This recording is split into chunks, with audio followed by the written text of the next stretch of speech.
segja ykkur nokkur orð í upphafi fundar áður en við tökum til við spurningarnar. Gjörðu svo vel, Katrín. Takk fyrir það, formaður. Ég sé nú ekki ástæðu til að hafa hér einhverja langa framsögu upphafi fundar, enda fundartími stuttur. Ég vil bara segja þau svona almennu sjónarmið mín að ég tel þessi skýrsla sem þið eruð að fjalla ég tel að hún sé vel unnin, ég tel að hún sé nokkuð ítarleg, varpar upp mynd af framkvæmd sem eins og komist orðið almennt hagfelld fyrir ríkissjóðin, á henni eru annmarkar og mér finnst þá mjög mikilvægt að stjórnskipunar- og eftirlitsnefnd einmitt fari bara ítarlega yfir skýrsluna og greini þá þætti þar sem úrbóta þörf. Ég vil líka nefna það bara örstutt að ein af ábendingu Ríkisendurskoðunar lýtur sérstaklega að upplýsingum og gagnsæi og samkvæmt lögum með bankasýsluna ber stofnunin að tryggja virka upplýsingamiðlun til almennings. Það hefur nú komið fram í máli stofnunarinnar sjálfar að hún hefði getað staðið betur að þeirri upplýsingamiðlun og ég tel sömuleiðis að þegar við horfum svona á upplýsingamiðlunina í upphafi þessa ferlis að þar séu vissulega annmarkar og þar séu mikil tækifæri til úrbóta. Síðan gæti ég farið dýpra í þetta en ég held að tíminn nýtist mun betur ef þingmenn einfaldlega nota hann til að spyrja. Ég gerir ráð fyrir því og ég veit ekki hvort þið viljið spyrja það að það verði spurt sérstaklega fundi í ráðherranefnd efnahagsmál sem svona forsenda þess að ég kvöldið hingað. Þannig að ég get farið yfir það hér og eftir ef viljið til hvaða fundir það voru, hvaða gögn voru þar lögð fram.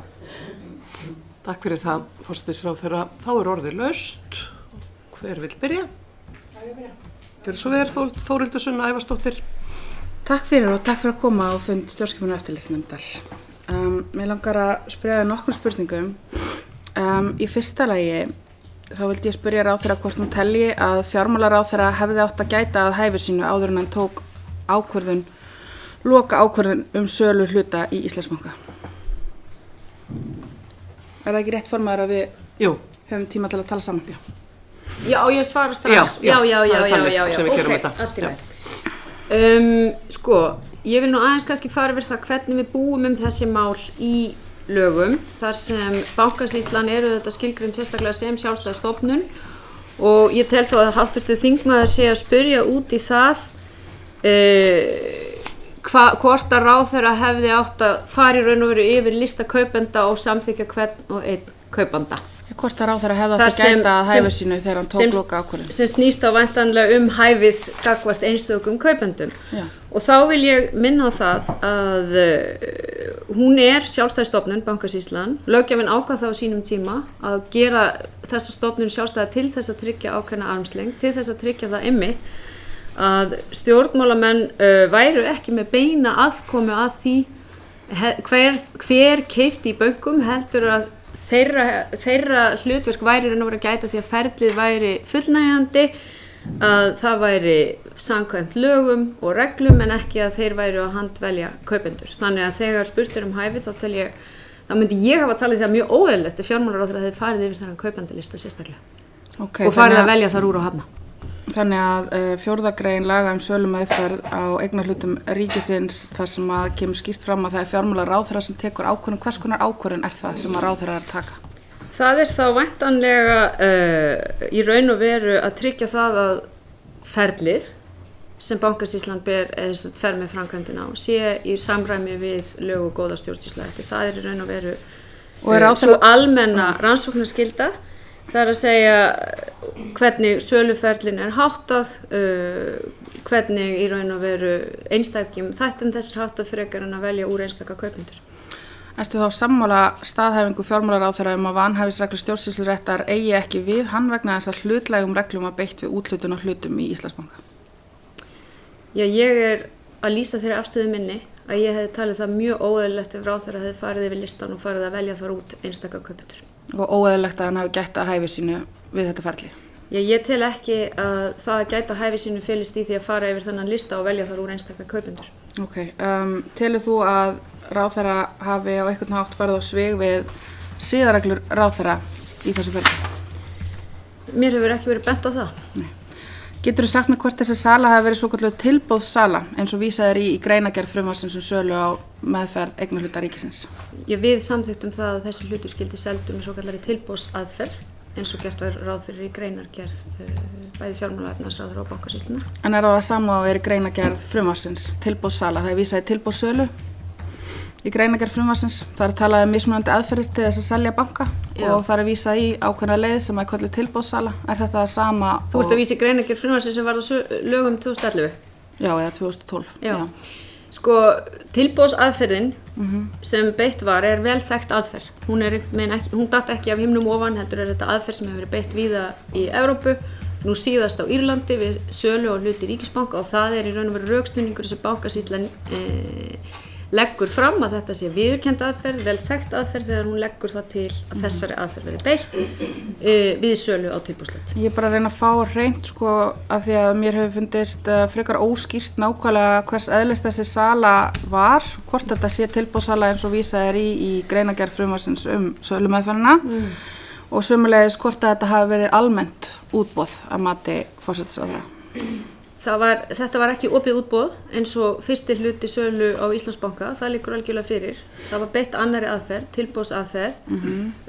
Það mátti öllum vera ljóst í hverju hún fólst vegna þess að hún var kynnt fyrir þingnefndum, en hins vegar það sem bendir á í skýrslu Ríkisendurskoðunar, það í raun og veru að upplýsingamiðlunin þessa aðferð sem vissulega verið nýtt víða, hafi ekki verið með fullnægjandi hætti. En þetta almennt útboð? Ég átta mig ekki bara alveg á hvert þingmaðurinn að fara. Vegna þess að fjármálaráðherra hefur verið spurður hvort þetta hafi verið almennt útboð, hann hefur svaraði neitandi, ég hef spurt hann hvort þetta hafi verið tilboðssala, hann hefur svaraði játandi. Síðan hef ég fengið skilaboð frá fjármálaráðuneytinu að þetta hafi verið almennt útboð, eða þar að segja öll þessi nefnd hefur fengið skilaboð frá fjármálaráðunum að þetta hafi verið almennt útboð og að þetta hafi ekki verið tilboðssala, heldur eitthvað annað. Þetta tölvupóstur sem kom frá fjármálaráðuneytinu til nefndarinnar. Já, ég ekki þannig að ég bara reyna að fá hreint hversu meðvitaðir ráðherrarnir voru sjálfir ferli sem var ákveðið að fara í þegar þeir eru ekki einu sinni með hugtökin sem á að nota söluna á hreinu, hvort þetta var almennt eða ekki almennt, hvort þetta var tilboðssala eða eitthvað annað fyrirkomulag. Sko, ég bara vil segja það, ég ekki með tölvupóst frá fjármálaráðuneytinu, hann eitthvað sem nefndarmenn hafa hér í höndum sem ég hef ekki séð. En það sem var kynnt fyrir ráðherranefnd með efnahagsmál var tilboðsaðferð, það var ekki opið útboð eins og fyrsti hluti sölunar, heldur var það tilboðsaðferð sem byggði á ákveðnum reglum sem voru kynntar fyrir ráðherranefnd með efnahagsmál eins og þingnefndum í kjölfarið. Takk. Takk fyrir, þá það Hildur Sverrisdóttir. Takk fyrir, góðan daginn. Mig langar að tala markmiðin sem sett fram í greinargerð fjármálaráðherra og bara til þess að rifja þau örstuttu upp. Og þá þau eins og þau sett þar fram að minnka áhættu ríkisins í fjármálakerfinu, efla samkeppni, hámarka endurheimtur, stuðla fjölbreyttu, heilbrigðu og dreifuðu eignarhaldi, auka fjárfestingamöguleika fyrir einstaklinga og fagfjárfesta og minnka skuldsetningu og auka svigrúm ríkisins til samfélagslega arðbæra fjárfestinga. Mér langaði kannski einfaldlega bara að fá að spyrja ráðherra hvernig henni finnst að þessu markmiðum heilt yfir hafi verið mætt í þessari sölu og þessum anga þessa verkefnis og hvaða þá markmið ef einhver myndir ráðherra vilja skipta út eða bæta við svona í næstu skrefum þessa verkefnis að minnka eignarhlut ríkisins í þessum banka. Ég myndi telja að þessi markmið sem háttvirtur þingmaður taldi upp og vitnar þar til greinargerðar fjármálaráðherra, þau náðust og það í raun og veru sambærileg markmið að við settum fram þegar ákvörðunin tekin, sem þetta svona grundvallar ákvörðunin að selja hluti í Íslandsbanka á kjörtímabilinu. Það þetta að draga úr áhættu, efla samkeppni, nýta andvirði til að draga úr skuldsetningu og auka þar með svigrúm ríkisins. Ég meina allt þetta sem þingmaðurinn taldi upp þessari markmið sem við getum tímalaust sagt að hafi náðst með þessari sölu. Hverju maður vildi bæta við, ég held að við getum dregið heilmikla lærdóma að þessari skýrslu þó að það sé nú ekki alltaf vinsælt orðalag, en það samt mikilvægt, ég meina við eigum að gera það. Og það sem þetta kemur fram í raun og veru þegar að ræða sölu og hlut á banka sem í eigu almennings, þá verðum við að huga gríðarlega vel að gagnsæi. Og það auðvitað það sem mér fannst og kom fram í mínu máli í vor að var alls ekki með fullnægjandi hætti í þessu máli. Búinn, Hildur? Já, takk. Ok, þá það Sigmar Guðmundsson, gjörðu svo vel. Já, takk fyrir að koma, Katrín, og ég mig langaði að spyrja aðeins í framhaldi af því sem að kom frá fram hjá þér þegar þú varst að svara Þórhildi Sunnu áðan hæfi ráðherra. Þú orðaðir það endurtekið í svörum þínum að þér finnist ekki að ráðherra ætti að fara ofan í einstök tilboð til þess að velja eða hafna. Núna má auðvitað alveg færa rök fyrir því að hæfið snúist kannski ekki endilega það að hann taki ákvörðun að velja hafna, heldur hann sé að gæta því hvort að hann sé til þess bær að taka ákvörðunina þegar að einhver í kaupendahópnum tengist honum nánum fjölskylduböndum. Þarna auðvitað talsverður munur á. Og þá langar mig að spyrja hvort að það sé eðlilegt að ráðherra geti tekið ákvörðun heildarsöluna þegar að þannig komið fyrir. Ekki til þess að hafna eða samþykja einstaka, heldur bara til þess að athuga hvort að ráðherrann sjálfur geti þó tekið ákvörðun yfir höfuð. Einmitt, þetta fer auðvitað þannig fram að Bankasýslan skilar ráðherra svokölluðu rökstuddu mati í lok þessa ferils, þar sem kemur fram að þarna hefur verið milli 150 til 200 innlendir og erlendir fjárfestar, hæfir fjárfestar, að þeir hafi skráð sig fyrir hlutum, það lagt til verðið og loka verð og gefið upp hvert frávikið frá dagslaukagengi og að þetta séu 22,5% að heildar hlutafé, þannig að rökstudda mati í raun og veru gerir grein fyrir þessu og það sem þú spyrð hér ráðherra til þess bær að taka ákvörðun miðað við að einhver honum skildur sé í þessum hópi 150 til 200 fjárfesta. Já, þessi list ekki lagður fram fyrir ráðherra. Þannig að honum auðvitað ekkert kunnugt það hverjir eru á þessum lista þegar ákvörðun tekin, enda tekur hann ákvörðun út frá rökstuddum mati Bankasýslunnar sem gerir grein fyrir þessum stóru línum. Og það erfitt fyrir ráðherra væntanlega að telja að hann sé ekki til þess bær að taka ákvörðun ef hann hefur hreinlega ekki upplýsingar hverjir eru á kaupendalistanum. Ber honum ekki að athuga það til dæmis með almennum hætti gagnvart Bankasýslunni hvort að einhver atriði séu þarna koma upp sem að geti borið brigður á hæfi hans til þess að taka þess ákvörðun? Eða eitthvað slíkt. Já, eins og ég segi, það ekki endilega gert ráð fyrir því í þessu ferli að svo sé. Enda það sömuleiðis og aftur vil ég ítreka það þegar laun eru sett á sínum tíma þá gert ráð fyrir því að Bankasýslan hafi þetta sjálfstæði, það eigi að tryggja þessa fjarlægð frá stjórnmálunum vegna þess að við vorum þetta nýkomin út úr hruni þar sem við höfum fengið rannsóknarskýrslu þar sem var fjallað það þegar bankar voru einkavæddir með ákveðin svona pólitísk markmið í huga. Þannig að þessi fjarlægð einhvern megin ég tel nú hana að verið búið þannig að við ætluðumst eiginlega til þess að stjórnmálamenn væri ekki að taka afstöðu til einstakra kaupanda.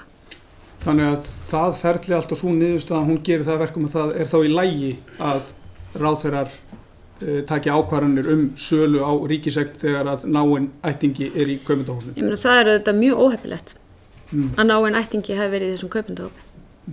Og það vekur kannski spurningar vegna þess að við búum í mjög litlu samfélagi þar sem við höfum bara einfaldlega ekki séð fyrir að þarna getur slík náin tengsl verið upp á borðum í þessum kaupendalista. En hvað segir það? Hvað segirðu? Já. En hvað segir það þá okkur stöðuna þegar þetta síðan allt í einu niðurstaðan vegna þess að þú hefur nú talað mjög mikið að það skipti höfuðmáli í bankakerfinu á Íslandi og það hafa verið skrifaðar skýrslur og gerðar alls konar svona stefnumörkun að þetta skiptir máli miklu máli, trausti skiptir eiginlega öllu máli, höfuðmáli.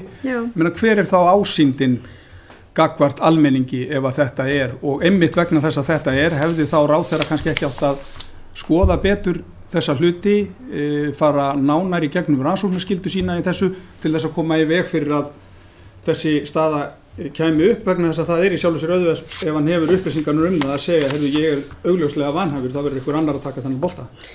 Ég meina ráðherrann ber ábyrgð gagnvart ferlinu að það sé málefnalegt, að rökstuðningurinn sé málefnalegur og byggi á skýrum forsendum, þannig að það auðvitað henn almenna rannsóknarskylda sem ráðherra hefur í þessu máli, en ekki að fara yfir 150-200 fjárfesta og kanna þar hver tengsl þeirra eru. En ég meina að því sögðu þá þetta það mjög óheppilegt að þarna hafi verið með þessi nánu tengsl að ræða. Hefðir þú sleppt í hans sporum berandi þessa ábyrgð að fara með þessum hætti í gegnum hlutina út frá þessu sem við erum að tala traust ásýnd og traust til bankakerfisins til lengri tíma og traust líka á áframhaldandi sölu vegna þess að það auðvitað stefna ríkisstjórnarinnar að selja meira. Sko valkostirnir sem ráðherrann hefur í raun og verið að taka afstöðu til þess sem Bankasýslan leggur fram í sínu rökstudda mati, samþykkja það eða hafna. Og ég spyr, sko að því þú spyrð hefði ég spyr hver sko, myndi það hafa skapað traust ef ráðherra hefði sagt nú ætla ég að fara yfir þennan lista og sjá hvers konar fólk það að kaupa hér. Því það kynnu alveg að vakna frekari spurningar en bara með náinn tengsl. Já, þetta komið í bili. Já, það fyllist þér mældaskráin og ég næst.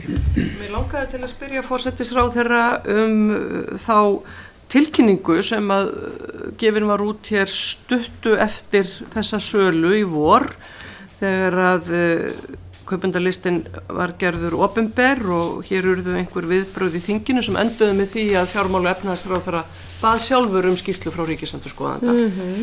En tilkynningin varðar niðurlagningu Bankasýslunnar. Hyggst forsætisráðherra beita sig fyrir því að Bankasýslan verði lögð niður og verði það gert hvers konar fyrirkomulag tekur þá við? Það fyrri spurningin þá sölu á hlutum ríkisins í opinberum eða sem sagt ríkiseigum, orðum það þannig. Hins spurningin varðar, og það svipað því sem að Sigmar Guðmundsson var að koma inn á hér áðan, einhver vafi í huga forsætisráðherra það að lögin frá 2012 séu sko, eru þau ekki alveg skýr það að fjármála- og efnahagsráðherra ber ábyrgð á sölunni. Hann ber ábyrgð á ferlinu, hann ber ábyrgð á sölunni, hann skipar sjálfur án tilnefninga stjórn Bankasýslunnar, starfsmenn ráðuneytisins eru eins og ég hef lesið það hvernig svona sala fer fram, eru þáttakendur í ferlinu, hann upplýstur hvert einasta skref og þó svo að hann kannski hafi ekki, eins og fram hefur komið, farið yfir það hvaða nöfn voru á listanum, þá það þannig að það hann sem ákveður hvort að salan fer fram eða ekki. Hann í sko, fullum færum til þess að synja henni eða stöðvana, eins og við höfum dæmi frá öðrum löndum.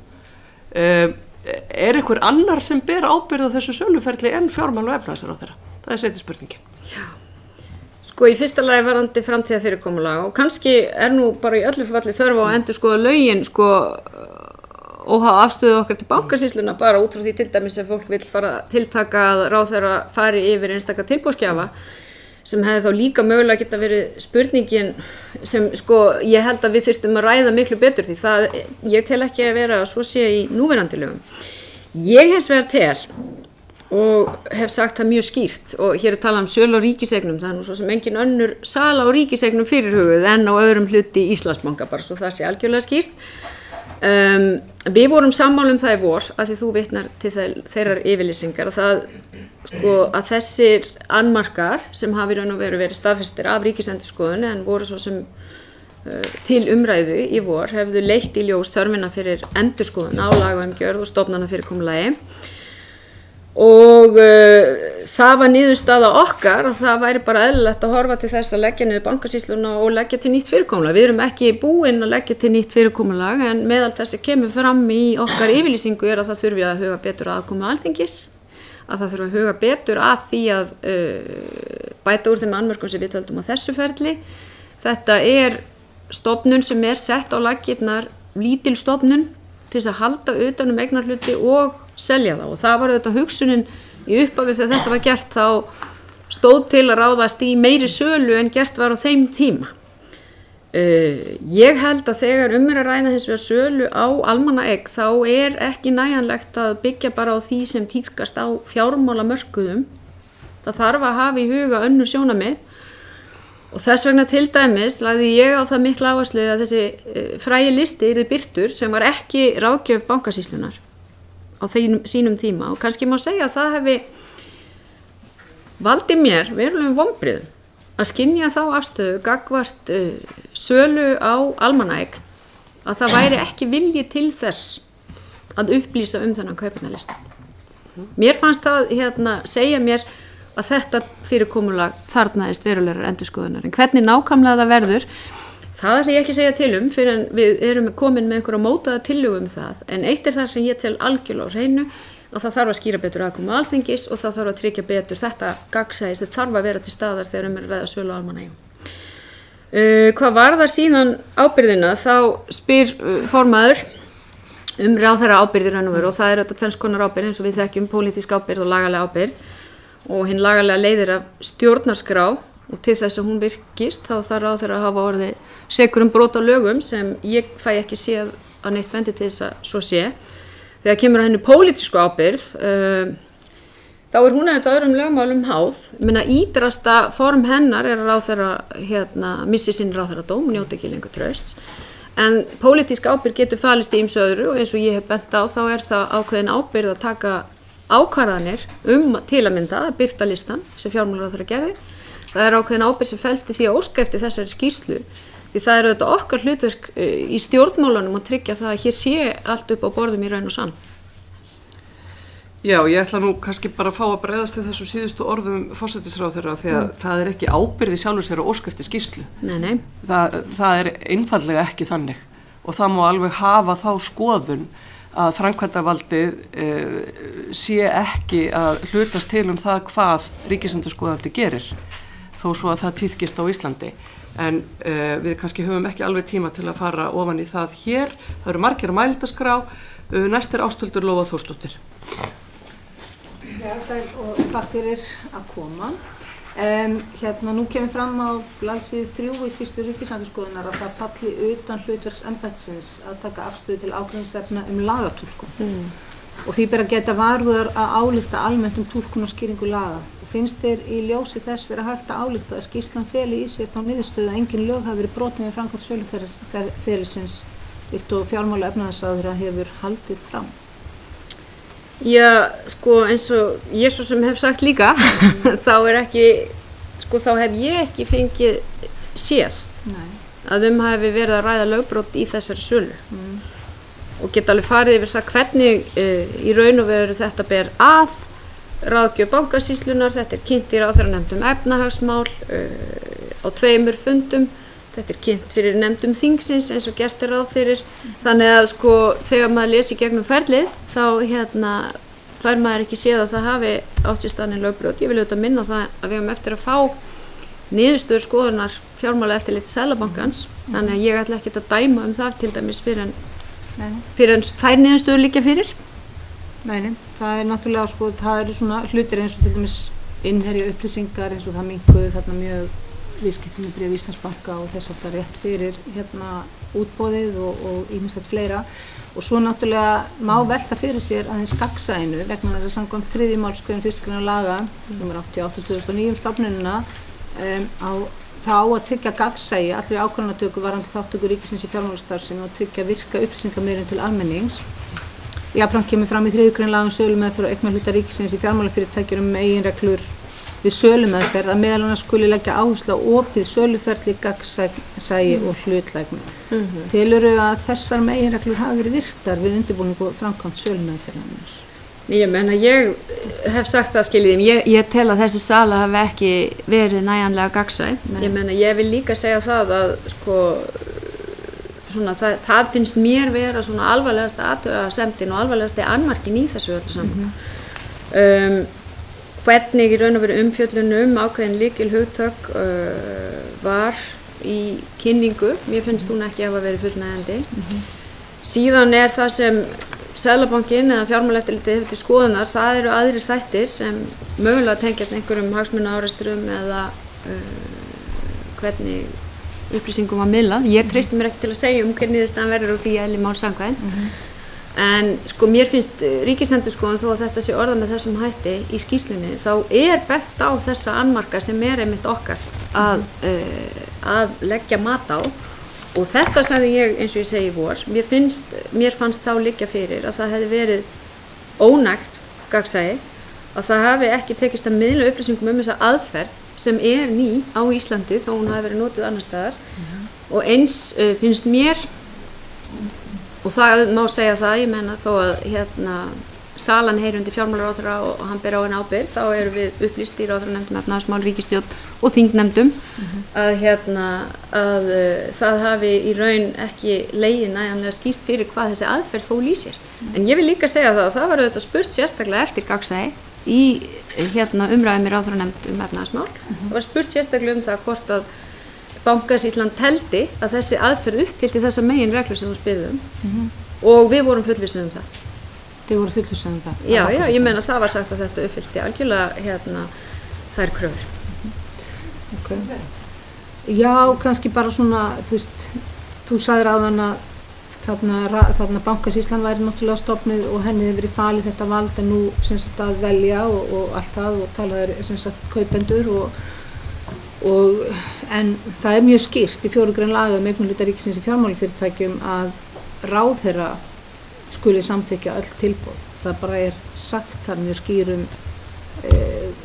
skýrum orðum, þannig að þetta er eiginlega bara, hvernig gat í rauninni hann samþykkt slík tilboð og hvernig gat hann í rauninni hafi ráðherra bara lagalega rétt til að framselja þetta vald með þessum hætti til Bankasýslunnar. Sérstaklega þegar kannski ljóst að eins og þessir erlendu aðilar, það veit enginn hver á bak það. Ég meina, það er þetta bara fjalla ítarlega þetta og ýmis lögfræði álit verið skrifuð í raun og veru hvað felst í þessu sjálfstæði og auðvitað erum við með mismunandi sjónarmið en Bankasýslan heyrir stjórnarfarslu undir ráðherra, hún lítur hins vegar sérstakri stjórn, það er eðlilegt að benda á það að því þegar er að tala ábyrgð á sjálfstæðum stofnunum þá vissulega staðfestir ráðherra tillögu Bankasýslunnar en ég eins og ég segi ítreka bara þann skilning sem ég hef áður komið fram með að ég tel ekki ráðherra að fara yfir einstaka kaupendur ekki frekar en ég taldi hann ætti að gera það í opnu útboðinu í fyrirhlutanum. Telur hann að fengi næður upplýsingar í rauninni þegar í rauninni bara það liggur virðist hafa mjög fallegi fyrir þessa kaupendur? Já, ég meina Bankasýslan gekk frá málinu með þessum hætti og taldi það gert með fullnægjandi hætti og ég vil minna aftur á fyrsta hluta útboðsins þar sem þessi krafa í raun og veru ekki uppi að ráðherrann fari yfir hvern og einn vegna þess að það var opið ferli, skiljiði, en mér finnst þetta samt allt saman vekja okkur spurningar það hvað viljum við í þeim efnum, hvaða upplýsingar viljum við þá að liggja fyrir. Viljum við að ráðherrar fari yfir nöfn og kennitölur í svona kaupum?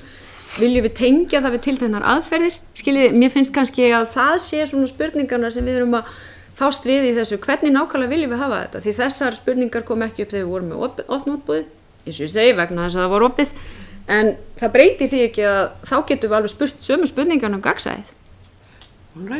Þá það Halla Signý Kristjánsdóttir. Já, góðan daginn og takk fyrir. Ég að spá í verðinu, nú hefur sérfræðingum greint á verðið hvort að sem fékkst við hlutin hafi verið nægjanlegt eða það hafi endurspeglað eftirspurn og það hafi margir bent á eða sumir bent á að það hefur verið hægt að selja hlutin á hærra verði á jafnvel allt upp í 122 krónur og í skýrslunni kemur fram að markmiðin hafi verið óljós og ekki verið kannski nægilega skýr til þess að hægt væri að meta þau út frá vægi. Hvert þitt álit á því? Fengum við gott verð? Voru markmiðin óljós frá ríkisstjórninni? Og þriðja lagi telurðu að verðið hafi verið endurspeglað þau markmið sem að ríkisstjórnin setti sér með sölu á hlutinu. Það er þetta gagnrýnt að vægi milli þessara viðmiða hafi verið ekki nægjanlega skilgreint í upphafi eins og þingmaðurinn bendir á.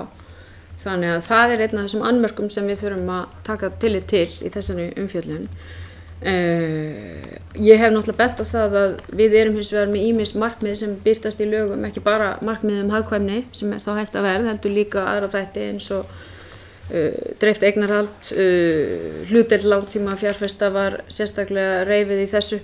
Þannig að það auðvitað kemur inn í þessa útreikninga.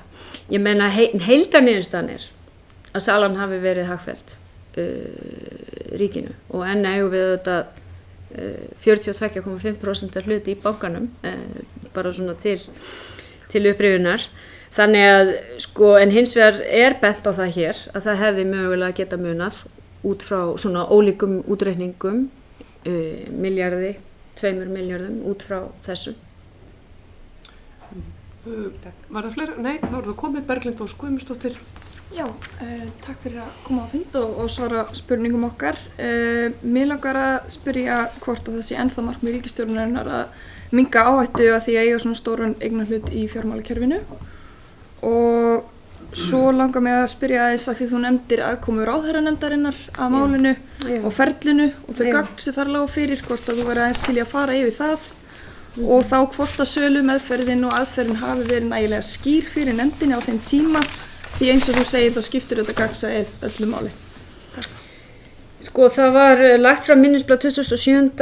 janúar í ráðherranefnd efnahagsmál þar sem í raun og veru var bara kynnt svo ákvörðun að hefja sölumeðferð á eignarhlut ríkisins. Síðan var í kjölfarið haldinn fundur 4. febrúar þar sem Bankasýslan kom á fundinn, fór yfir þessa aðferð. Bara því að þingmaðurinn spyr þá vil ég segja að þar var einmitt spurninga sérstaklega gagnsæi og það voru ólík sjónarmið reifuð eins og svo sem hefur komið fram í þingsal. Á endanum það hins vegar ákvörðun ráðherra að fallast á tillögu Bankasýslunnar og í sjálfu sér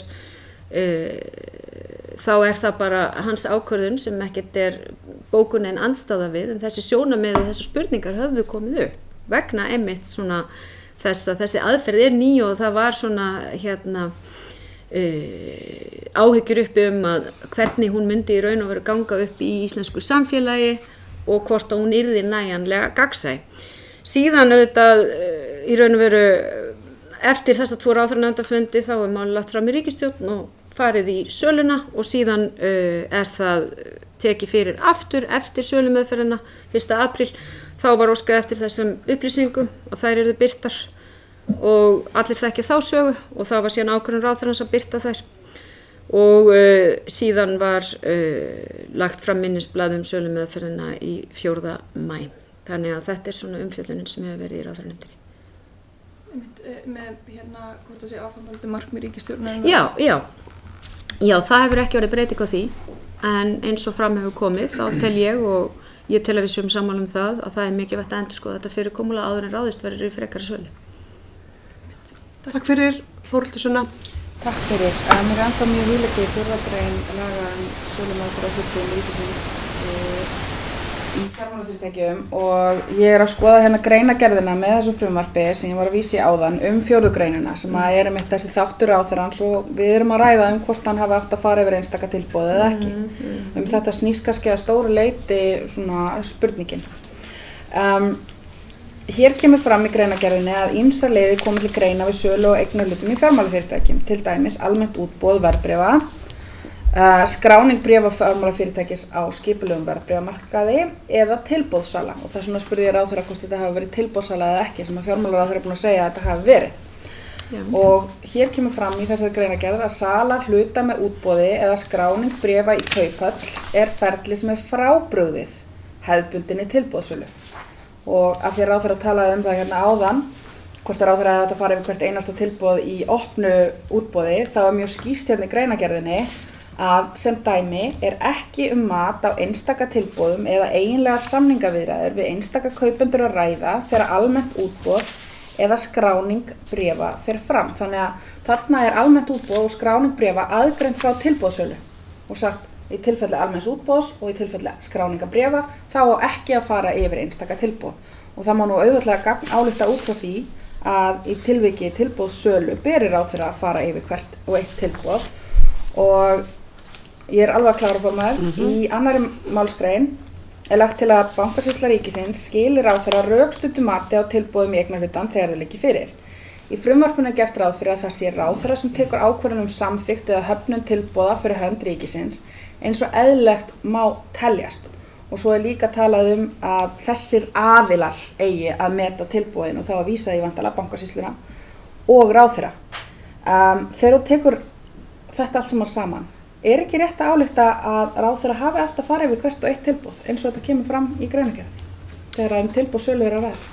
Já, ég tel að þessa 4. grein lagana sem þingmanninum er hugleikin ber að skoða í ljósi þess markmiðs að útbúa þessa armslengd gagnvart í raun og veru bankakerfinu, milli stjórnmálana og bankakerfisins og þegar við horfum á hvernig ráðherra höndlar þetta mál og augljóslega skipta skoðanir hér það hversu langt í raun og veru rannsóknarskylda ráðherra nær en ég fæ ekki séð að hann fullvissar sig þá það við ferli málsins hjá bankasýslunni að það hefur gert að málefnalegum sjónarmiðum þar að segja hvernig hafi verið staðið að flokkun tilboðsgjafa og hvernig staðið var að skerðingum og annað slíkt þannig að það tel ég felast í rannsóknarskyldunni í raun og veru að gæta að þessu og það sé í samræmi við umgjörðina sem löggjafinn hefur búið málið með því að færa skýrt afmarkað hlutverk meðferð eignarhlut og sölu og eignarhlutum í fjármálafyrirtækjum í eigu ríkisins frá ráðherra til sérstakra stofnana með sér stjórn, sér lög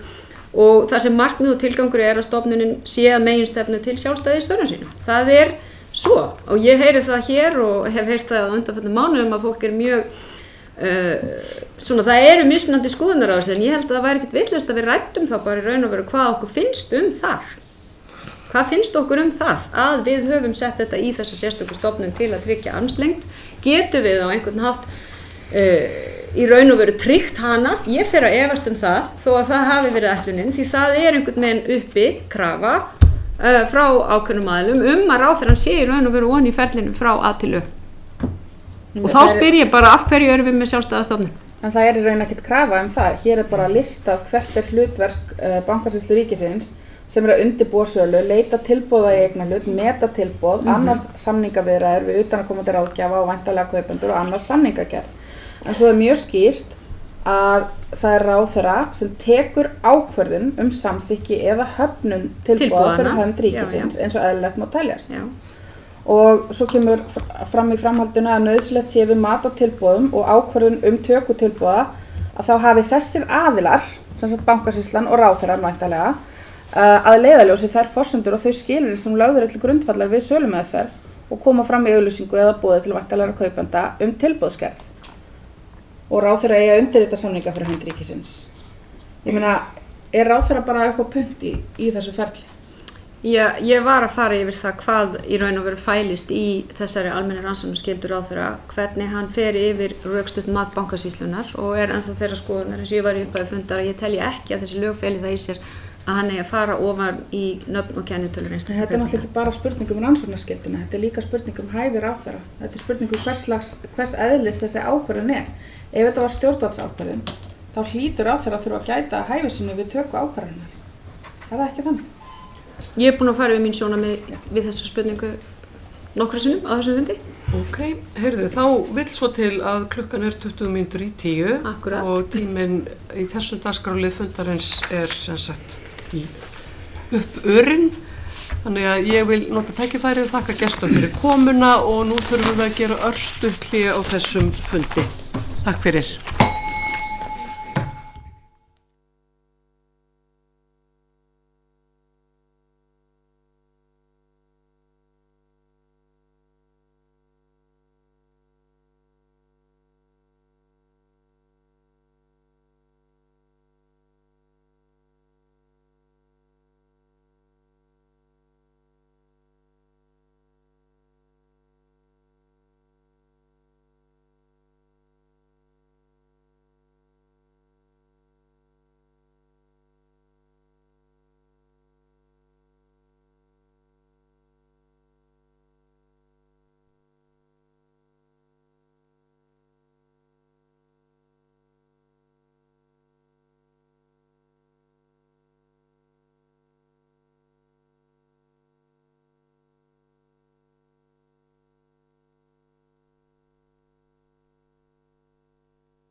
Fundi framhaldið í stjórnskipunar og eftirlitsnefnd Alþingis. Ég vil bjóða velkomin á fundin Lilju Dögg Alfreðsdóttur, menningar- og viðskiptaráðherra, en með henni eru Jón Þór Sigurgeirsson og Hafþór Ædi Hafþórsson. Ég ætla þá að útskýra fyrirkomulagið. Fyrst myndi ég gefa ráðherra tækifæri til þess að hafa nokkur orð í upphafi fundar efni hans og að því loknu gefst nefndamönnum tækifæri á því að spyrja spurningu og fá svör áður en að næsti nefndamaður fær orðið. Fundurinn getur staðið til 20 mínútur yfir 10 og við reynum að láta þetta svona rúla nokkuð lipurlega, en ég vildi þá byrja á því að gefa menningar- og viðskiptaráðherra orðið. Hún vildi svona ræða aðeins það mál sem hér til umfjöllunar stuttlega og svo gef ég þingmönnum tækifæri til að spyrja. Gjörðu svo vel, Lilja Dögg. Kærar þakkir formaður og takk fyrir að bjóða mér á þennan opna fund og ég vil byrja á því að segja að ég tel að sé mjög jákvætt fyrir Alþingi Íslendinga að við séum að hafa hér opna fundi þar sem þingmenn kalla til aðila sem þeir vilja ræða við varðandi málefni sem hér til umfjöllunar. Það sem ég vildi sagt hafa þessu sölu að ég tel að skýrsla ríkisendurskoðanda, hún hafi verið góð, hún hafi verið fagleg og það hafi verið vandað til verka. Ég tel einnig að þeir ágallar sem nefndir eru í skýrslunni, það er að segja skortur á gagnsæi og hugtakanotkun, að það eigi við. Ég tel að sé jákvætt að við höfum fengið þessa skýrslu og ég vil líka segja það að fyrsta salan, hún var velheppnuð. Við náðum að tryggja það markmið að það væri dreift eignarhald. Það er vel yfir 20.000 eigendur af bréfum í Íslandsbanka og að það hafi verið velheppnuð aðgerð. Þakka þið fyrir ráðherra. Þá er orðið laust. Hver vill byrja? Sigmar Guðmundsson, gjörðu svo vel. Já, takk fyrir að koma. Við erum auðvitað hérna svona kannski að skoða þetta með aðeins víðari hætti heldur en ríkisendurskoðandi gerir og gerir grein fyrir síðan í sinni prýðilegu skýrslu. Mér langaði kannski fyrst að fara aðeins í ráðherranefnd efnahagsmál vegna þess að okkur kannski ekki tækifærið eða tími til þess að spyrja forsætisráðherra mjög náið út í það. Það hefur komið fram hjá ráðherra að þú hafir haft uppi varnaðarorð í ráðherranefndinni það að þessi leið yrði farin og meðal annars sagt að það hafi fátt komið á óvart í þessu og fátt komið á óvart við það hver niðurstaðan varð. Og þá langar mig að byrja á því að spyrja hversu sterkt viðraðir þú þessari efasemdir þessa tilteknu leið sem virðist síðan á endanum hafa verið talsvert misheppnuð og var ekkert gert með þessi varnaðarorðin í ráðherranefndinni? Ég vil byrja á því að þakka þingmannu kærlega fyrir spurninguna. Það er auðvitað svo og að ráðherranefnd efnahagsmál, hún auðvitað fjallar og er ráðherranum til ráðgjafar næstu skref. Það er þannig að ég taldi og tela enn að almenna leiðin að hún sé heppilegari en tilboðsleiðin og það eru margar ástæður fyrir því. Í fyrsta lagi þá tel ég að sé mjög mikilvægt varðandi ríkiseignir að þær séu í mjög dreifðu eignarhaldi og svo mun bara eftir á markaðurinn skipulega í raun og veru bara hvernig eignarhaldi þróast. Þannig ég tel að bara það sé heppilegra og það var mín skoðun og það er auðvitað svo að það er bara mjög jákvætt að ráðherrar hafi mismunandi skoðun á því hvernig sé best að gera hlutina. Það var þannig að Bankasýslan og allir ráðgjafar Bankasýslunar þau mæltu með tilboðsleiðinni og nefndu til að mynda hvernig hefði verið farið að á Írlandi og hvort það hefði verið Holland líka og fleiri og voru mjög samfærandi og ákveðnis í því að þessi aðferð, hún var mjög hagfelld meðal annars af því að það væri auðvitað verið að ættu sér stað viðskipti á markaðnum. Ég myndi segja það að það var að sjálfsögðu hlustað og ég held við sjáum líka hvað kemur í kjölfarið að ríkisendurskoðun er fengin til þess að fara yfir málið og hefur gert það mjög vel. Við sjáum líka að Seðlabanki Íslands fjármálaeftirlitið er að fara yfir söluna og ég tel að það sem hefur verið að eiga sér stað séu frekar þroskamerki á því sem sé að gerast en hitt. Fátt sem kemur óvart í þessu máli og hver útkoman var úr því að þú sást þetta svona vel fyrir, hefði ekki verið heppilegt í ljósi ábyrgðar ykkar í þessari nefnd sem voruð að fara yfir aðdragandan að viðra þær áhyggjur þínar og skoðanir til dæmis opinberlega úr því að þú sást það fyrir hver niðurstaðan myndi verða? Nú það svo eins og háttvirtur þingmaður þekkir líklega að það eiga sér stað viðskipti með bréf á markaði, þar að segja Íslandsbanka. Ég til að það hefði verið afskaplega óheppilegt ráðherrann hefði farið að gera það og farið í andstöðu við þá sérfræðinga sem voru að mæla með ákveðni aðferð og eins og háttvirtur þingmaður þekkir við segjum auðvitað svo, ég meina þegar maður sér eitthvað fyrir og hefur ákveðna skoðun á okkur, þetta snýst líka aðferðafræði, hvernig ætlar að gera hlutina. Ég tel að það hefði ekki verið heppilegt að ég hef gert það opinberlega bara vegna þess að það eiga sér stað viðskipti með bréf Íslandsbanka á markaði. Eitt viðbútt síðan það auðvitað þannig að þú hefur miklar efasemdir þessa leið og síðan kemur niðurstaðan út með þessari skýrslu sem auðvitað talsverður áfellisdómur yfir öllu ferlinu, en þú hefur jafnframt sagt að þér finnist að fjármálaráðherra hafi axlað pólitíska ábyrgð með því að óska eftir rannsókn Ríkisendurskoðunar og þá langar mig að spyrja hvernig samræmist það öllum svona eðlilegum viðmiðum og gildum pólitíska ábyrgð að ráðherra axli sína pólitíska ábyrgð með því að láta aðila sem skoðar ekki pólitíska ábyrgð fara yfir söluna.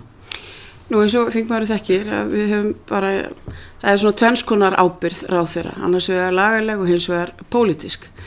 Ég til að hann hafi tekið mið, við skulum frekar orða það sé betra að orða það þannig að hann hefur tekið mið af þeirri gagnrýni sem hefur komið fram. Tilboðsleiðin, og ég vil bara ítreka það, tilboðsleiðin, hún hefur bara gengið mjög víða. Það hefði alveg eins geta verið þannig að svo sem situr hér, hún hefur bara haft einfallega rangt fyrir sér og þetta hefur bara allt gengið mjög vel. Að mínu mati, það sem gerist hér að það er framkvæmdin sem klikkar og við höfum eftir að sjá það betur og því ég tel líka þessi mikilvægt að því að Íslandsbanki er skráður á markaði. Við höfum líka eftir að sjá hvað áttur að koma í ljós þegar fjármálaeftirlit Seðlabankans fer yfir þessu sölu og ég vil bara segja það alveg sögur og ég hef sagt það líka áður að sko ég er ekki sérfræðingur í því í bankasölu þó að ég sé hagfræðimenntuð og hafi stúderað nýmarkaðsríki og fleira þegar ég var námsmaður fyrir einhverjum mörgum, svolítið leitt að segja áratugum, en þá ég það ekki. Við erum með bankasýslu sem er sérhæfð stofnun til þess að fara með þessi mál og ég er nú bara líka þannig gerðar og auðvitað unni í þannig umhverfi áður á vettvangi Seðlabankans, Seðlabanka Íslands, Alþjóðagjaldeyrissjóðnum að ég auðvitað hlusta á það fólk sem er búið að sérhæfa sig í einhverju og er að sýsla með eitthvað daglega og ég er ekki að gera það, að þá hlusta ég og ég tek ofta strökum. Vil bara benda þingmönnum á að það eru 5 á mælendaskrá, Berglind Ósk Guðmundsdóttir næst. Já, takk fyrir að koma og svara spurningum okkar. Þú nefndir í þínu máli að gagnrýni Ríkisendurskoðunar hugtakanotkun og gagnsæi eigi við og mér langaði því að spyrja hvort þú takir undir að markmið sölunar hafi verið á reiki því að í greinargerð ráðherra eru talin upp 6 markmið sem að eiga sölu á hlutnum í heild og það eru til dæmis dragur áhættu, efla samkeppni, hámarka endurheimtur og langaði bara að spyrja hvort það sé þitt mat að markmiðin pössu við þessa söluaðferð og hvort að markmiðin hafi í reynd verið fyllt og þau uppfyllt. Ég vil þakka þingmannum fyrir þessu spurningu.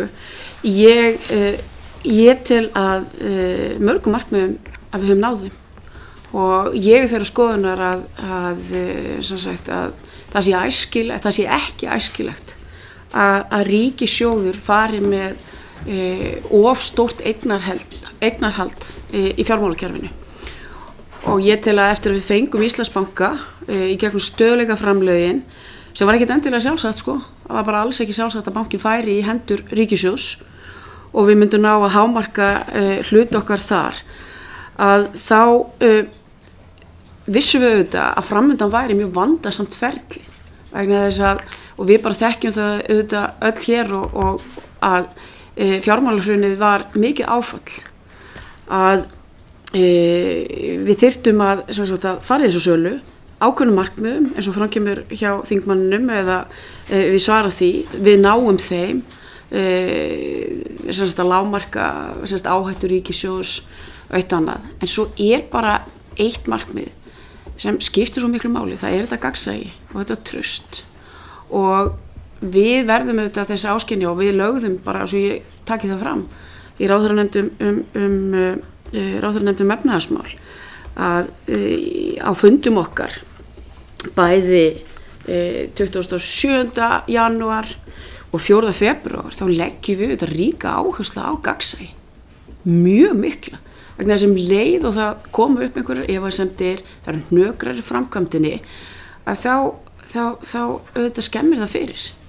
En ég tel, og ég ekki nokkur vafa það, að stórum hluta þessara markmiða, við náðum þeim, en ekki þessu varandi gagnsæi og þess vegna sitjum við hér í dag. Komið, þá það Orri Páll Jóhannsson. Þessu þakki fyrir þín svör.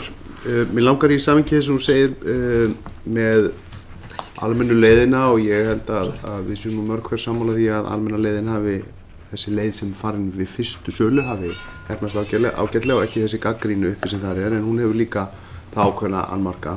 En ef ég skildi ráðherrann rétt að það frekar hugnast sú leið við þessa sölu, en hvernig sér ráðherrann fyrir sér fyrirkomulag áframhaldandi sölu á eignarhlutum ríkisins í fjármálafyrirtækjum? Kærar þakkir fyrir spurninguna. Ég meta þannig ástæðan fyrir því að ég tel að almennt útboð sé betra að það eru bara færri áhættu þættir varða gagnsæi og traust. Það eru aðrir áhættu þættir og ég meina þegar var verið að kynna tilboðsleiðina þá var auðvitað sagt að hún sé að selja mikið magn á stuttum tíma og það hefur þá minni áhrif á eftirmarkaðinn og þau bréf sem eru úti. Og eins og hefur komið fram að við vitum ekki, af því að við fórum ekki þessi almennu leið, við vitum ekki hvernig sú leið hefði komið út, þetta svona svolítið hvað hefði gerst ef. Ég held að bara sé, kannski bara mín svona almenna nálgun á þetta að það þarf bara að vanda sig greiðlega þegar við erum með ríkiseignir og bréf í fjármálafyrirtæki og ég tel að við höfum öll bara lært mjög mikið af þessu og ég tel að stofnanirnar hafi sýnt það og sannað að þær geti tekið á svona viðkvæmu máli. Komið, Þórhildur Sunna, gjörðu svo vel. Takk fyrir að koma. Mér langar að byrja að spyrja þig bara að fenginni þinni ríku reynslu í ríkisstjórn, hvort það sé algengt að ráðherrar bóki afstöðu sína á fundum ráðherranefnda? Nei, það ekki algengt. Þekkir eitthvað dæmi? Nei. Hefði ráðherra átt að gæta hæfi sínu áður en hann tók ákvörðun samþykkt tilboð? Það að segja fjármálaráðherra? Já. Ég vil að segja það, ég tel að hann hafi gert það einhvern, þú veist að gæta að hæfi sínu, hvað áttu við, ef ég má spyrja? Hvort að vanhæfisreglu stjórnsýslulega eigi við þessa ákvörðun sem hann að fara að taka? Ég meina það almennt viðurkennt í stjórnsýslurétti að þegar að stjórnvald tekur ákvörðun að það beri alltaf að gæta að hæfi sínu. Telur þú að ráðherra hafi átt að gæta að hæfi sínu áður en hann tók ákvörðun? Ég held að það sem kannski háttvirtur þingmaður að spyrja úti að við erum auðvitað með þessa bankasýslu og þá áttu við að nákvæman ættingi hafi sett inn kauptilboð. Ég er líka bara að spyrja hvort að ráðherra hafi átt að gæta að hæfi sínu áður en hann tekur ákvörðun samþykkt tilboð. Við þessa ákvörðun átt hann að gæta að hæfi sínu áður en hann tekur hann. Já, ég ger bara ráð fyrir því að hæstvirtur ráðherra hafi gert það. Hann segist ekki að hafa gert það. Hann segir að það hafa aldrei komið til skoðunar. Já, ég meina ég tel að við séum alla daga að því. Ég meina ég gæti að hæfi mínu bara því ég mæti hingað. En hann segir að það eigi bara ekki við þessa ákvörðun sem hann var að taka. Ég bara þekki það ekki nógu vel. Okay. Þú sagðir í viðtali við MBL í apríl, ég var ekki hlynnt þeirri aðferðafræði sem varð ofan á við söluna á bréfum í Íslandsbanka, vildi almennt útboð en ekki að bréfin eru seld til valins hóps fjárfesta. Í athugasemdum Bankasýslu ríkisins við skýrslu ríkisendurskoðanda kemur hins vegar fram að þetta útboð hafi verið almennt útboð. Ertu sammála þessari fullyrðingu Bankasýslunar? Nei, ég stendi þeirri meiningu að þetta hefur tilboðsleið og það almennt útboð, tilboðsleið, mismunandi aðferðir. Þannig að ég tel að hérna, en eins og hefur þetta komið fram hér í máli mínu áður að þeir einstaklingar sem starfa fyrir og bera ábyrgð á Bankasýslunni að þeir eru auðvitað að sýsla með þau málefni daglega en það gerir ráðherra ekki.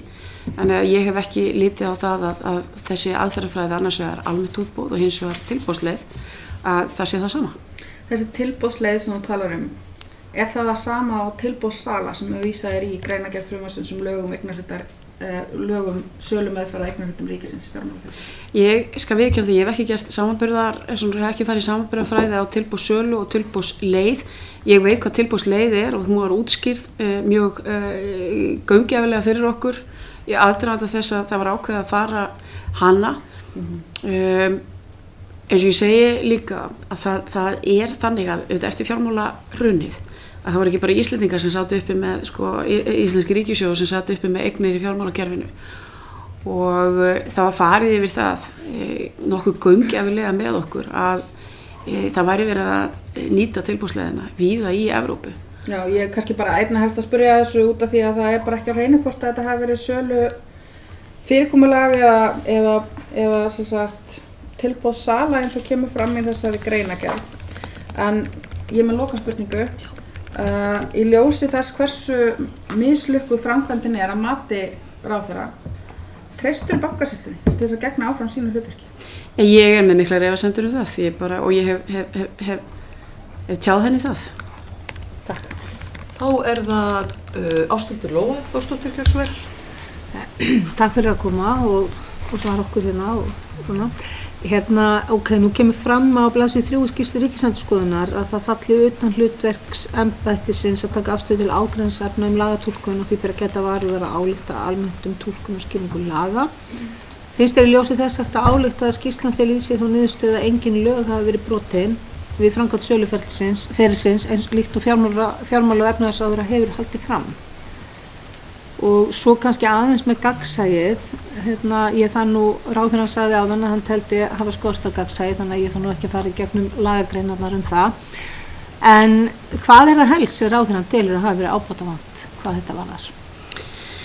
Ég fyrst að því hvort að lög hafi verið brotin eða ei. Ég meina þessi skýrsla segir að hún sé ekki beint að fjalla þau, þannig að ég get ekki fullyrt eitt eða neitt hvað það varðar.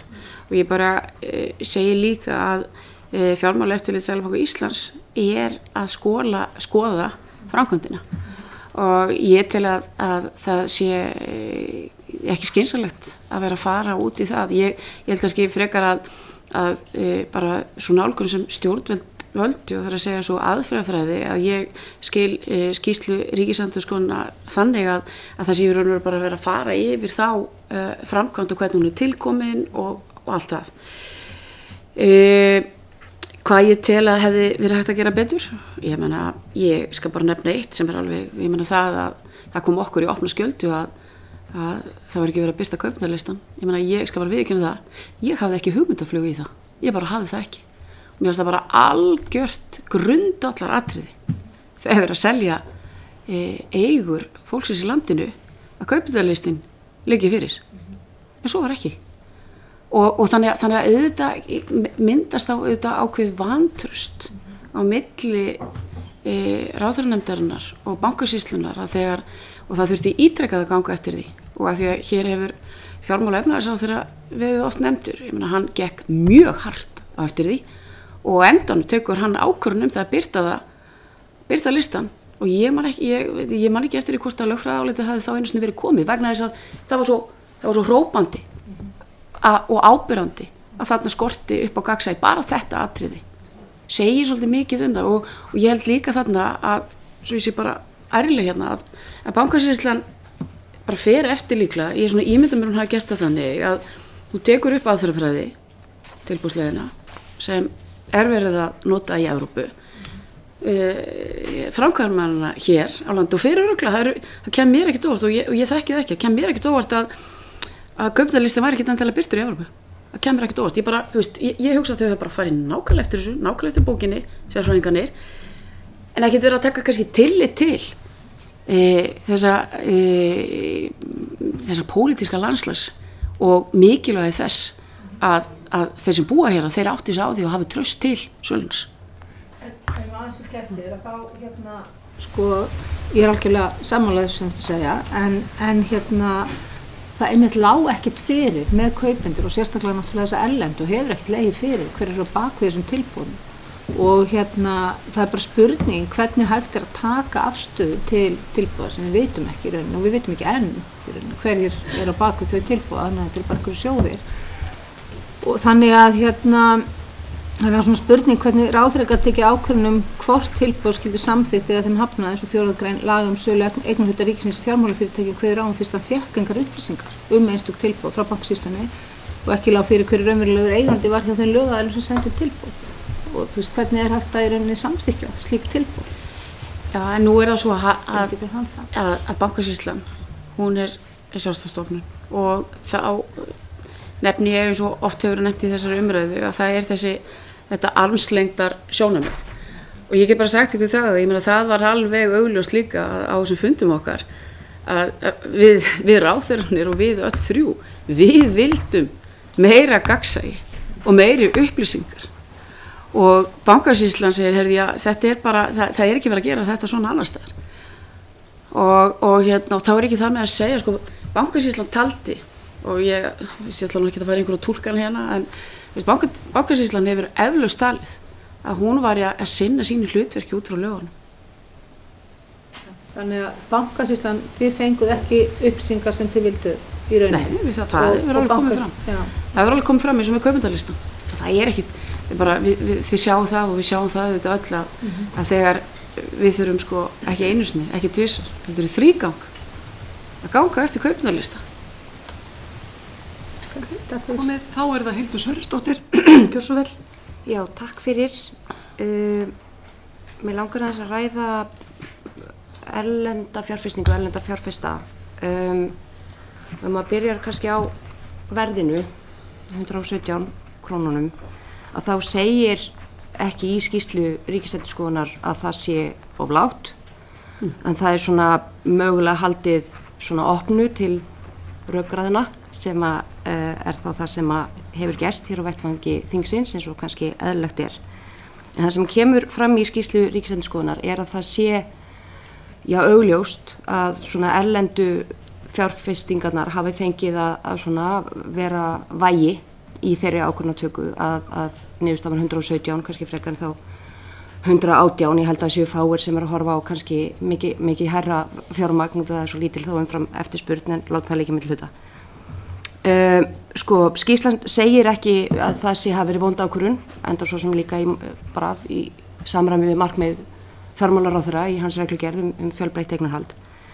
En það svona aftur kannski færa aðeins vera opið til rökræðna eins og hefur verið hér á vettvangi þingsins og fyrstulega kannski langar með að segja sko því hefur auðvitað verið haldið fram að það sé bara engin leið að vita hverjir eru þessi erlendu aðilar. Ég held að það sé rétt að taka fram að það hefur komið hér fram á lokafundi nefndarinnar af hálfu sérfræðinga að það sé ómögulegt að þykjast eitthvað annað í þeim efnum fyrir utan að það væri bara lögbrot sem þyrfti þá bara að elta og dæma í að sjálfsögðu eins og með allar reglur í þessu landi. Láta leikja milli hluta. Eftir stendur að erlend fjárfesting, auðvitað einhverjir sem voru styttra en kannski væntingar voru og tóku þá svokallaðan snúning og hins vegar eru þarna ennþá inni mjög stóri aðilar, þannig á topp 10 lista eiganda bankans eru þarna 2 mjög stóri aðilar og annað mjög stór og virtur og gamall sem kuð vera sko selja sig úr svipum eignarhlutum í Evrópu en ennþá í Íslandsbanka. Þannig að mér langaði kannski bara að heyra svona sjónarmið ráðherra vegna hennar reynslu, sko, gildi þessari erlenda fjárfestingu fyrir íslenska markaðinn, gildi þess að það var sett þetta vægi í þessari framkvæmd á að taka mið af þessari erlendu fjárfestingu. Mér þetta gagnlegt að heyra það. Gjör svo vel. Ég hlynnt erlendu fjárfestingum og það ekkert, ég held að það séu mjög gagnlegar og einn augljós kostur þeirra að það ásist það ákveðin þekkingamidlun. Það að segja að þau vart með ákveðin hluta erlend eignarhald og sérstaklega einhver sérþekking að koma og kemur inn í eigandahópinn, þá tel ég að það sé jákvætt. Það sem hefur hins vegar kannski eins og kemur fram í skýrslu ríkisendurskoðanda að mönnum fannst einhvern veginn svona óljóst varðandi verðið og svona ég sé hins vegar að varðandi verðið að ég held að ég legg meiri áherslu á það sé traust eignarhald og þetta sé gert í mjög gagnsæi og opnu ferli og það nú bara eitt af því sem Alþjóðagjaldeyrissjóðurinn lagði mikla áherslu á í kjölfar þess að stöðugleikaframlögin komi inn í ríkissjóð og ég tel að það sé rétt nálgun. Ég held að sko 117, 118, 116 ég tel að það sé ekki aðalatriði að þetta sé gagnsætt, fólk treysti þessu og að fólk geti rakið sér svona einhvern veginn í gegnum þetta og það við auðvitað að gera líka hér á þessum fundi svolítið að rekja okkur í gegnum ákvarðanatökuna, hvernig þetta er tilkomið og annað. Svo ætlum ég bara líka að segja annað sko að því að Ásta Lóa nefnir hvað hefði verið hægt að gera betur. Ég meina, ég held að það hefði ekki verið heppilegt þess að varðandi fagfjárfestana. Ég held að sko svona beinlega skilgreining á þeim og hvernig það var gert og hvað þetta tók lítinn á þessu skamma tíma meðan framkvæmdi var að ég held að það hef ekki verið heppilegt að við höfum ekki verið með að þeir sem voru að framkvæma söluna að það hef ekki verið skýrari rammi í kringu það að því við erum að fara yfir þetta. Þá er það komið, ég með 2 mælendaskrá og mér sýnist við hafa alveg tíma til þess að þau komist bæði að. Sigmar fyrst. Já, aðeins í framhald af þessu sem kom fram áðan varðandi það að þér hafi brugðið í það að það stæði ekki til að hálfu Bankasýslunnar að birta listan. Getur aðeins sagt okkur frá því hvernig umræðan það var þá í ykkar hópi? Hver var það sem í raun og veru bað það að listin yrði birtur? Hver bað það? Já. Forsætisráðherra, fjármála- og efnahagsráðherra, menningar- og viðskiptaráðherra og svona mikil og þung pressa á Bankasýsluna. Þegar við gerum okkur auðvitað grein fyrir því að það mikil ábyrgð sem fylgir því að selja eigur almennings og það verður bara að segjast eins og það var mjög mikil pressa til þess að auka þetta gagnsæi. Var engin umræða þetta fyrirfram? Hvort að það lægi fyrir með þessari leið að það er ekki opinbert hverju væru kaupendur? Fyrir mitt leyti, ég get ekki talað fyrir hinna ráðherrana, ég ger bara ráð fyrir því. Ég hafði ekki hugmyndaflug í það, kaupendalistinn yrði ekki birtur. Og þá langar mig að spyrja, þegar þú sást samsetninguna á þeim sem að keyptu, sérstaklega þá sem voru að kaupa fyrir lágan hlut á þessu verði sem að í boði var, hvað fannst þér þá niðurstöðu? Ég meina, það bara fauk í mig. Ég meina, þú veist... Getur þú útskýrt hvað það var? Nei, ég meina, þú veist, eins og ég nefndi varðandi fagfjárfestana. Ég meina, mér bara skipta máli að þetta væri svolítið skilgreint vel og ég ætla samt að segja það hér fyrir þessari þingnefnd.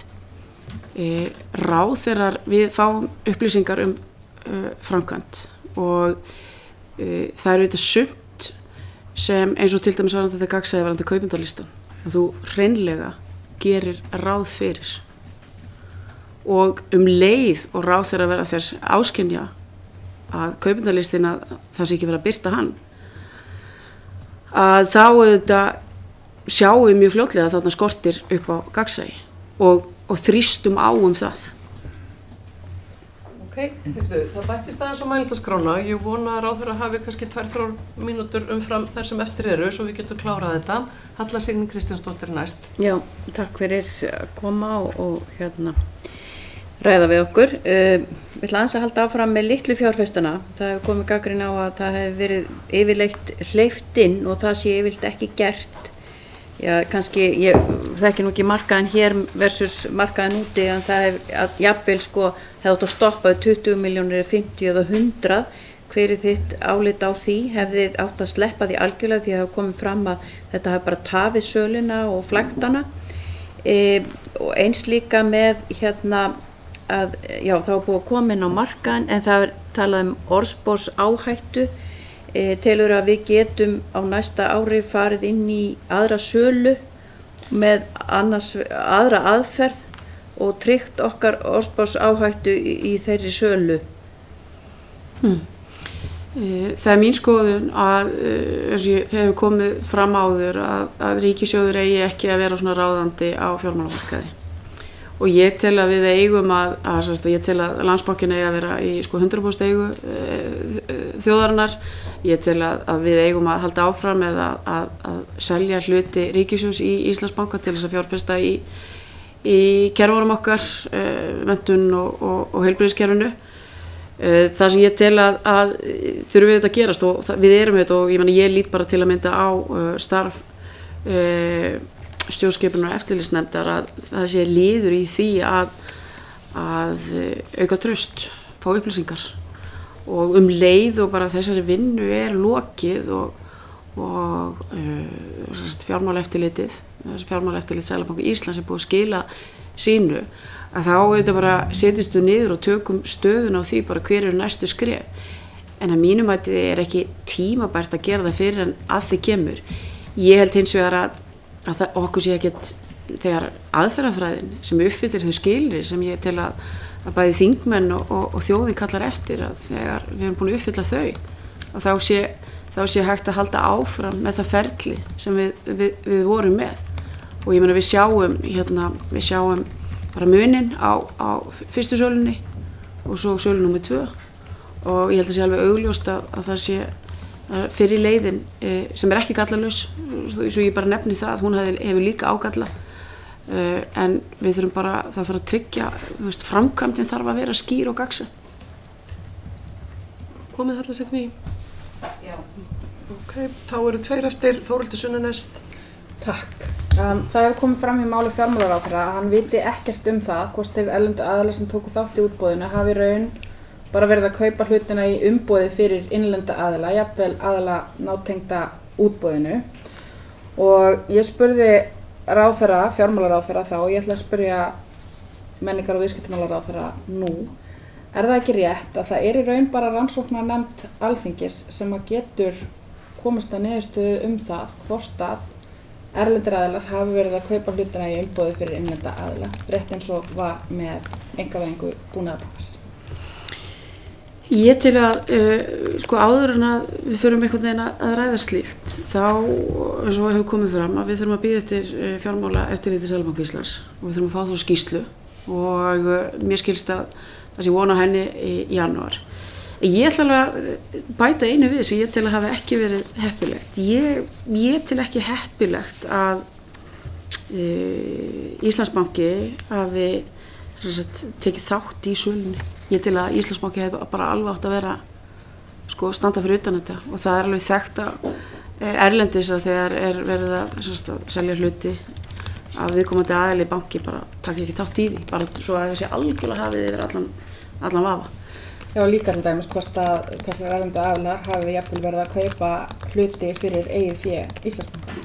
Það liggur heldur ekki fyrir. Nei, og ég ætla ekki að fara og ég hef ekki upplýsingar og slíkt, en ég tel bara að það hafi til dæmis verið einn lærdómurinn í þessu, eða að mínu mati tel ég að það hefði verið heppilegra, bara til þess að það væri ekki einhverjar efasemdir söluferlið og sumt af því sem þingmaðurinn er að nefna hér.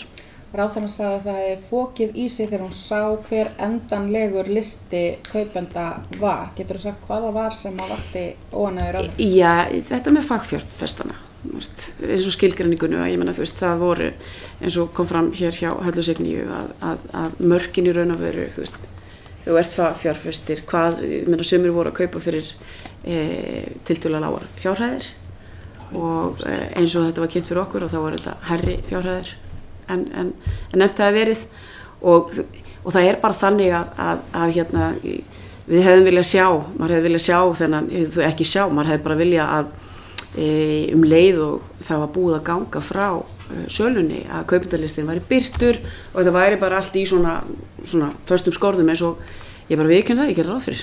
Truflaði það ráðherra ekkert að Hafsilfur var meðal kaupenda? Faðir fjármálaráðherra? Ég tel að það hefði verið, ég held að verið heppilegra að bara það væri enginn sem tengdist okkur eitthvað væri þáttangur í þessu.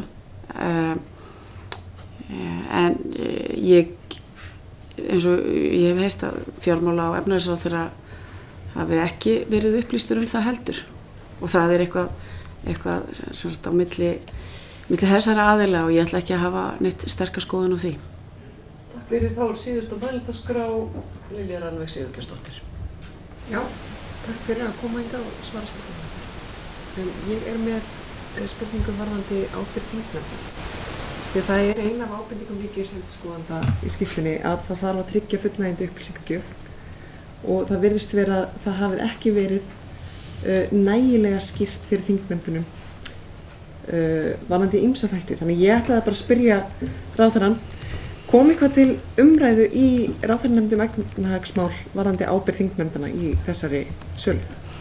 Ráðherrannir við öll lögðum auðvitað mjög ríka áherslu á það að þingnefndir fengju bæði þá efnahags- og viðskiptanefnd og fjárlaganefnd og allir þeir sem voru að sýsla með þetta stóra mál að þingnefndina fengju allar upplýsingar og það er bara svo mikilvægt til þess að tryggja traust og gagnsæi. Varðandi ábyrgð þeirra, við lögum áherslu á það með þeim hætti að beina því að þingnefndir fengju allar upplýsingar. Mér finnst það bara alveg sjálfsagt. Heyriði, þá eru ekki fleiri á mælendaskrá og ég vil þakka hæstvirtur ráðherra fyrir komuna og öðrum gestum og þessum fundi slitið. Kærar þakkir. Takk.